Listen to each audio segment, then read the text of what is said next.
قطر ایک پڑھا لکھا ملک ہے اور آپ کو یہ جان کر حیرانی ہوگی کہ قطر میں لٹریسی ریٹ 94% ہے۔ اور دوستوں، سب سے اچھی بات تو یہ ہے کہ قطر میں نہ تو آپ کو ایجوکیشن میں پیسے خرچ کرنے ہوتے ہیں اور نہ ہی میڈیکل پر۔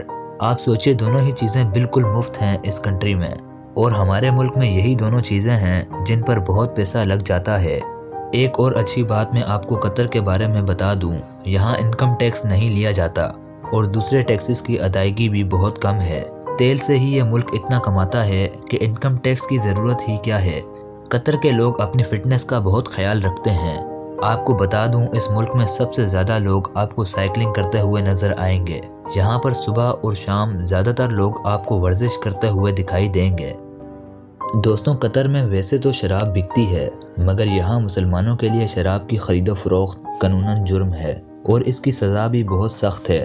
اور قطر میں باہر کے ممالک سے گھومنے آئی عورتوں کو بیہودہ اور تنگ لباس پہننا سختی سے منع ہے۔ اس معاملے میں قطری لوگوں کی سوچ کافی ٹریڈیشنل ہے۔ دوستوں، قطر ایک گرم ملک ہے جو کہ صحرا کے بیچوں بیچ بنا، اسی وجہ سے یہاں کھیتی نہ کے برابر ہوتی ہے اور کسی قسم کی فصل یا پھل اگانا ناممکن سی بات ہے۔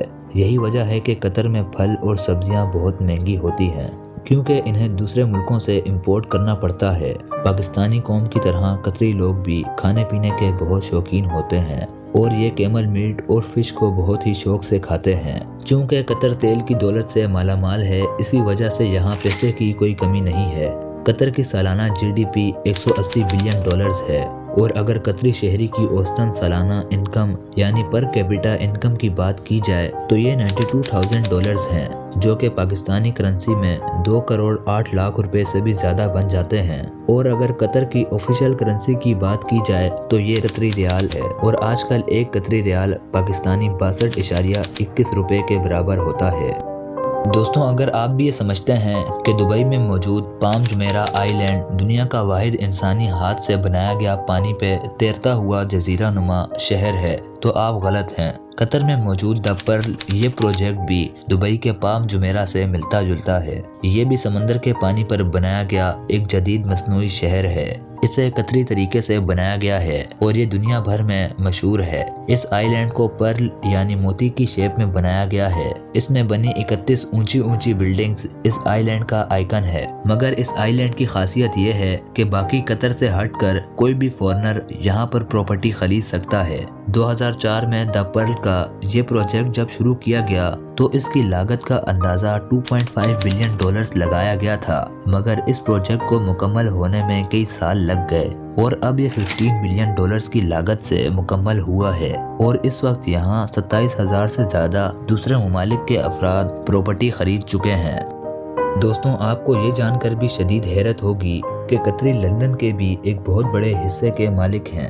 ایک رپورٹ کے مطابق قطر کے لوگ لندن میں اتنی زیادہ پراپرٹیز کے مالک ہیں کہ وہ اس ریس میں ملکہ برطانیہ سے بھی آگے ہیں۔ قطری لوگ لندن میں ٹوٹل 35 بلین پاؤنڈ سے بھی زیادہ کی پراپرٹیز کے مالک ہیں۔ دنیا کی بڑی کار کمپنی پورچے کے 10% اور واکس ویگن کے 17% شیئرز کے مالک بھی قطری ہیں۔ اس کے علاوہ برطانیہ کا مشہور بارکلیز بینک بھی 13.8 بلین پاؤنڈز کی انویسٹمنٹ کے ساتھ قطریوں کے ہاتھ میں ہے۔ دوستوں، آخر میں قطر کی تاریخ کے ایسے پہلو کے بارے میں بات کرتے ہیں جو یقیناً آپ کے علم میں نہیں ہوگا۔ دوستوں، انڈیا اور پاکستان کی طرح قطر کو بھی برطانیہ یعنی کہ گریٹ بریٹین سے آزادی حاصل کرنی پڑی اور ایک لمبے عرصے تک گوروں نے ان پر بھی راج کیا۔ ہوا کچھ یوں تھا کہ 8ویں صدی تک قطر مہنگے عربی گھوڑوں کی خرید و فروخت کا مرکز تھا۔ یہ وہ وقت تھا جب یہاں پر قیمتی سمندری موتیوں اور نایاب ہیروں کی تجارت بھی ہوا کرتی تھی۔ 1915 میں قطر کو یہ محسوس ہونے لگا کہ وہ اپنا دفاع کرنے میں کافی کمزور ہے۔ پھر قطر کے اس وقت کے امیر عبداللہ بن جاسم الثانی نے برطانیہ کی حکومت سے ایک معاہدہ کر لیا جس کے مطابق برطانوی افواج سمندری راستے پر پہرا دیں گی اور قطر کو محفوظ رکھیں گی۔ پھر 1939 میں قطر سے تیل کے ذخائر دریافت ہو گئے اور برطانیہ نے اپنے پنجے یہاں اچھی طرح گاڑ لیے۔ پھر بالآخر 3 ستمبر 1971 کو قطریوں نے بڑی جدوجہد کے بعد برطانیہ سے مکمل آزادی حاصل کی اور قطر مکمل طور پر ایک خود مختار ملک بن گیا۔ جی تو پیارے دوستوں، یہ تھی ہماری آج کی ویڈیو۔ امید ہے آپ کو پسند آئی ہوگی۔ اگر ویڈیو انفارمیٹیو لگی ہو تو ویڈیو کو لائک اور ہمارے یوٹیوب چینل ایج انفو کو سبسکرائب کر کے بیل آئیکن کو پریس کرنا مت بھولیں۔ تو ہم ملتے ہیں کسی اور مزیدار ٹاپک کے ساتھ۔ اللہ حافظ۔